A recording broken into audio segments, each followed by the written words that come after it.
This map pack in some ways is one of our first full direct Halo game projects. We started thinking about what do we want to do for map packs, when do we want to do them. We definitely wanted to pay full service to the universe created in Reach.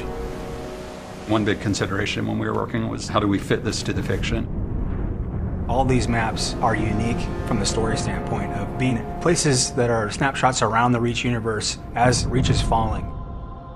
You're constantly confronted with the fact that there's this beautiful place, but it's not going to be there forever.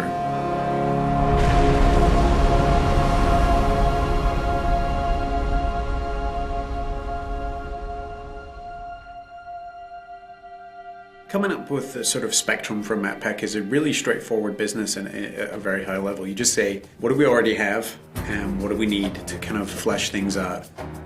Everyone on the right side is working on super top secret stuff I can't talk about. And then everyone over here is also working on super secret stuff that goes. Certain Affinity, we're an independent developer. It's kind of spread out where we have artists down here in Austin, Texas. In little pods. We're about 50 people now. That team has a lot of experience with the engine, a lot of experience with Halo. Incredible Halo fans, obviously, because so many of them have been involved in the games before. On Halo 1, I ended up doing the user interface. Halo 2, I shifted to development. On Halo 3, I was multiplayer online lead. So right from the get-go, we worked really closely with the publishing team at 343 to identify maps that would make sense in the context of Reach. Example of the overgrown stuff that we're talking about. It was great because CA was crazy passionate. Like, these guys just showed up with a huge list. And it was more a question of just, okay, well, we can only make so many of these, so, let's get to ones that we think kind of fit the fiction, fit the flow. There was a lot of exploration and a lot of collaboration between the two groups. One idea that came to mind was, wouldn't it be awesome to have a multiplayer map that you can see the planet getting glassed below you? Condemned takes place high above Reach on a space station, somewhat decimated by Covenant attack. So when we started Condemned, we wanted to make a map that was really fun for close range, but still had some long range sniping stuff in it. We're looking at Lockout specifically. What are some of the characteristics about Lockout that we think are so fun, and how can we take some of those and do them in a completely new map? Something that really pulls infantry together in a really tight environment. It is a circular map. How do we prevent people from just getting in this habit of going in a circle and never meeting each other? The low grav center, which we experimented with a couple different ideas on, starting this one spot where no matter where you are on the map, you can always get to the action quickly, or you can always get across the map quickly. It does change your gameplay style and things you need to do.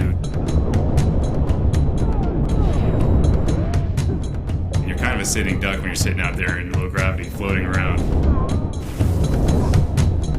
I remember at one point there was a giant energy beam that would come down, and if you were standing on that center platform at the wrong time, you would get blasted to smithereens. It was just encouraging people not to go into the center of the map, which is the exact opposite of what we wanted to do, so we just removed it. The earlier stages of the art pass were dark and much more creepy. If it's dark and industrial, it's really easy to get lost. So over the course of development, we decided to brighten this space more. And make it still retain a lot of the character we originally wanted, but to make it work. On a really tight map like Condemned, it's critical that the player is able to orient themselves. It actually came down to a lot of art coming in and helping us out and doing color-coded rooms. In the comm room, there's actually a big hologram establishing where it's been damaged and that it had been abandoned. Thinking about it like a facility that you would be in, what kind of signage would be around that would help you navigate an airport or a hospital or a military base. One of the effects which we iterated on the most was the shield door effect. We couldn't make it look like a shield from any other shield effect that you have in Halo because that would communicate a certain functionality. We had to design a new one, and we went through probably 4 or 5 different iterations. Some were way too strong and way too distorted because people want to be able to stand and shoot through the reactor core, and so we couldn't do anything that would really obstruct the view. I think it's going to be really fun when people play it the first time and they think they can go their old camping routines to the shield door and they just get a sticky grenade right in their face and they're going to drop it. At the end, I feel like we have a map which has a lot of mood in each of the spaces and really feels unique, not just in and of itself, but to the rest of all the maps that are within the Halo franchise. We're looking at the story and the fiction And we really want all of our maps to be set in very distinct locales. Highlands is a military training preserve where certainly Spartans did some training. You have the guard tower in the middle, judging the war games. The Pelican crash landed that had a bunch of Spartan 2s on it. The Covenant coming in and glassing the entire planet. The lighting for Highlands was really based around the idea of a forest fire. The closest thing we could come up with to glassing, nearby glassing. In some of the original concepts that we did, we were really going for more of an abandoned training facility. We had vines growing up, the buildings, and lots of overgrown foliage. Originally, the waterfall, which comes down through the middle of the map, flowed over and actually kind of hid the gully where the ghost is in there. While it's very interesting to do that kind of work, it doesn't really line up with the Halo aesthetic. Sometimes it's really good to just go back to a really simple shape and just get players meeting as fast as possible. From the ground up, we wanted to make a giant expanse with bases in it and vehicles in it. What's the flow of the vehicles going to be? How are they going to move across the map? And then how, on top of that, are the infantry going to move? We made it big because we wanted it to be very vehicle focused. One of the reasons I think it works well as objective is you have so many different options to how to get from point A to point B. It's a weird hybrid of Blood Gulch style map kind of as a foundation, but mixed with these much more complex infantry spaces and these tighter spaces and all this verticality. But also having a variety of different locations that you can kind of hide and sneak and kind of make your way through the map and hopefully find the other person before they see you in the sights. Definitely speaks to the Halo of yore.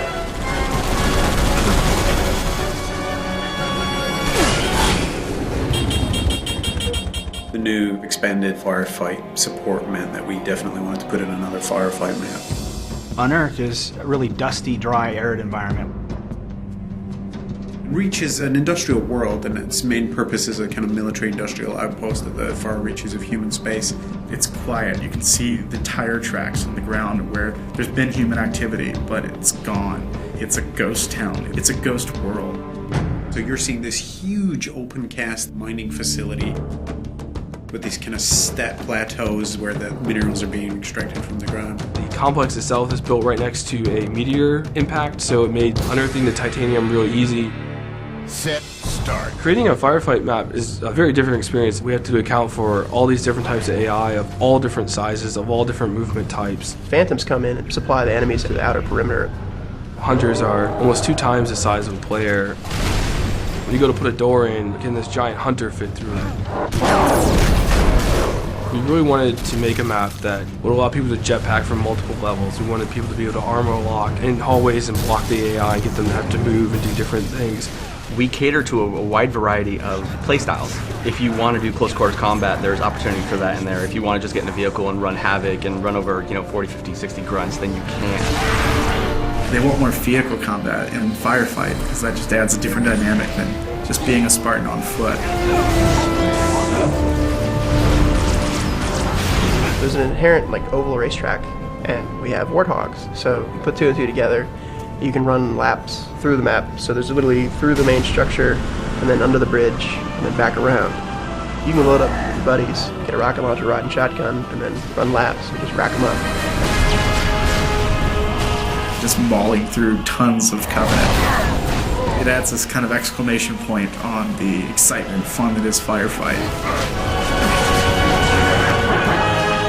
I hope that when players first play Unearthed, that they take a look around and just feel inspired and in awe of the grand scale of things, because it's a huge map.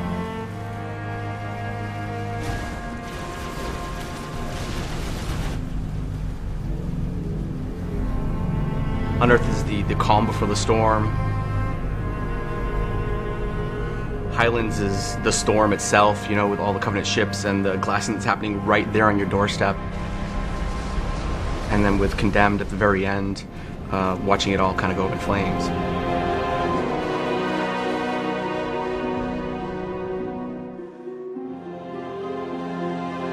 This is really something being created by 343 and CA, and just being created by a bunch of diehard Halo fans. This is our core business. This is all we're doing from now on is Halo games and Halo support and Halo maps. We have resources, we have people, and we're going to throw those people and those resources and that talent and that effort to the Halo franchise, and it's a huge responsibility. People should understand that we understand that and we respect that, and we're going to do everything that we can. The community is huge for us in helping us shape what it is that we do next. The more vocal the community is, the more they tell us what they like, the more we can make sure that we try to give them that experience.